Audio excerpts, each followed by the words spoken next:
Day 91. Feeling unbelievable. Meditating every day for 91 days. I'm also on day 3 of a juice fast right now. And that is unbelievable too, because you have to be really present when you're on a juice fast. One of the things that comes up for me is my mind, out of just habit, goes, okay, well, I think it's time we should eat this food or this food. And you think your body's hungry, but you start to realize it's responding to a thought you had, where you think it's time for a food or whatever. And I know it sounds crazy, but I'm on day 3 of this juice fast, and I'll notice these little things come up, and I'll notice my emotions want to eat much more than my body.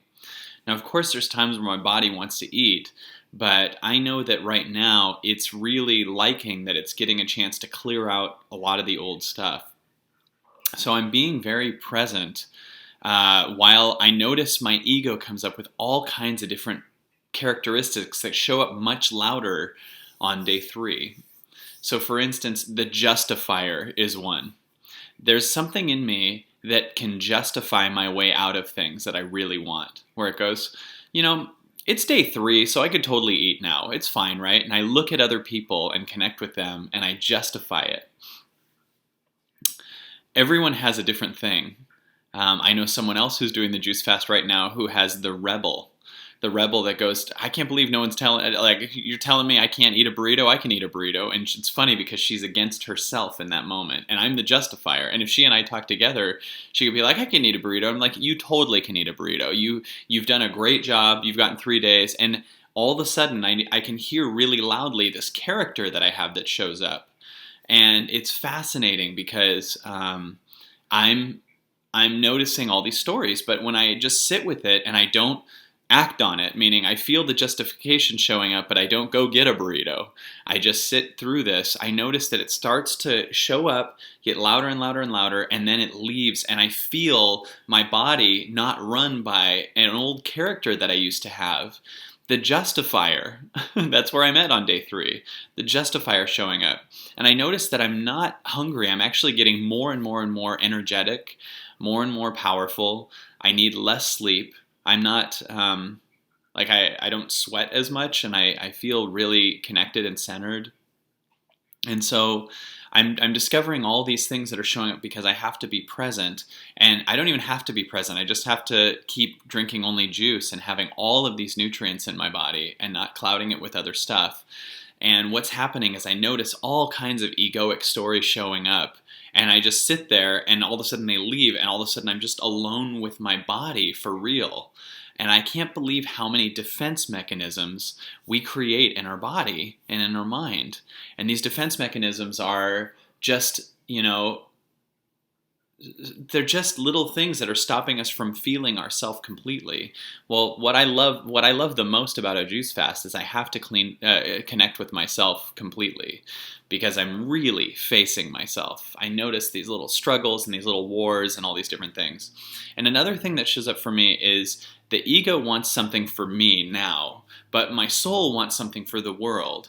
I'm very aware that whenever I do things like this, a lot of people do it too, and they end up getting really healthy. And I know for a fact, for me, I've been tested blood-wise. When I ate raw vegan for a while and I was juicing, I was tested in my blood, and it was like a 16-year-old's blood. It was crazy. It was that my blood was so clear and clean, and it was basically, I was in a position where it would be really, really hard to get sick because my body was so high vitamins and so high connection, and all the dead cells had been eliminated, and there had been oxygen and water and everything that had been all over my cells. So the combination of being ridiculously healthy and working out every day was getting my blood to be really, really, really healthy. So I know that as I do this, a lot of people give me crap whenever I start this. This is what happens every time. People go, oh, that's so extreme. You're getting crazy. You're doing a juice fast. And then at the end, I'm so different and so connected and so much healthier and clearer in my skin, and all illnesses go away, and my focus is better, and I can sleep way less, and I have better ideas, and I bring in more impact to the world, and all kinds of stuff happens. Then everyone that gave me crap at the beginning always says, how did you do that?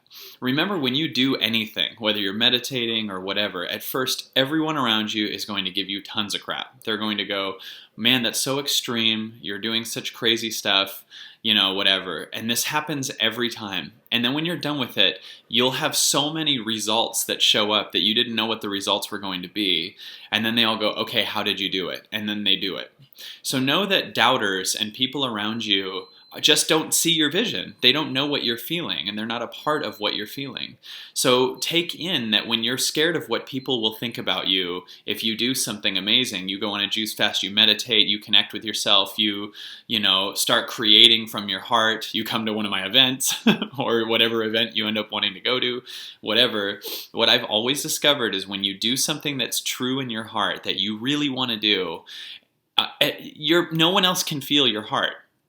They can't feel what you're feeling. They can't feel that vision. No one could see what Martin Luther King was feeling until he did the march and he did everything he did, and then all of a sudden people backed it. And when you have a vision, it's your vision.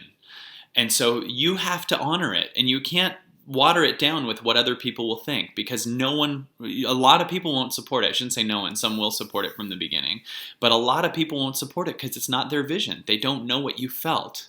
So they're going to think you're crazy for the first couple of weeks until finally you start showing a totally transformed you and a different you. So realize that I always say at events that your friends will have a very weird way of supporting you in your highest journey. At first you're going to do something like meditate and they'll go, what are you, in a cult now? That's code for keep going. Then you're going to start to feel really fit and exercise every day. Maybe you'll do yoga or something and they'll be like, okay, someone's drinking the Kool-Aid, and that's code for I'm being inspired by you. Then you'll start going really healthy and eating the way you feel like eating or whatever. And then your friends will go, okay, you're totally extreme and blah, blah, blah. That's code for I'm really needing you to keep going because you're changing my life. And then eventually they go, well, you clearly changed and you feel better. So how did you do that? Tell me about it. So understand that you're going to have doubters when you do anything, and it's totally cool. And I always say you'd rather people love you or hate you than give or take you. Because if they love you or hate you, that's what everyone who ever was the greatest had. Martin Luther King, George Carlin, Gandhi, Oprah, everybody had people that really despised them too. Because when you do something that's a vision, it's from your heart, and it's going to attack everyone who's not in their heart or has a way that they've done it before. And so they will be violently against you at first because it's a big threat to their ego that you're bringing this truth into their face.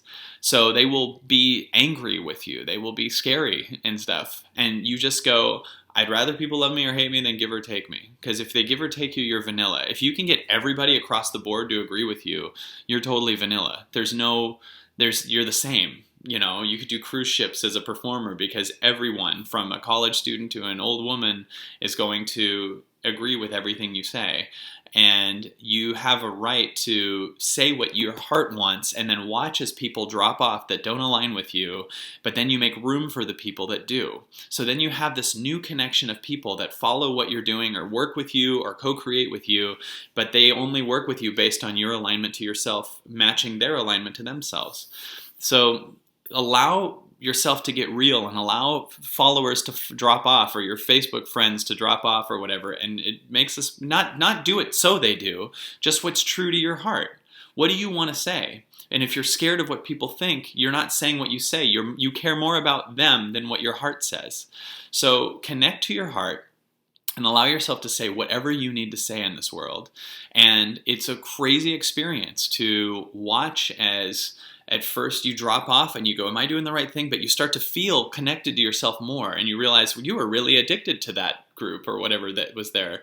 And then as you feel more and more true in yourself, you will have a whole new world of people that are in alignment with your vision. And then when you hang out with people, it always feels good because it's people that feel like you do, and you get to feel connected to yourself. So that's just a little thought on all of the juice fasting, what I'm getting out of it, staying true to yourself, people that doubt you, and being true to yourself so that you have the right, vision, and you understand your heart is always telling the truth. So day 91.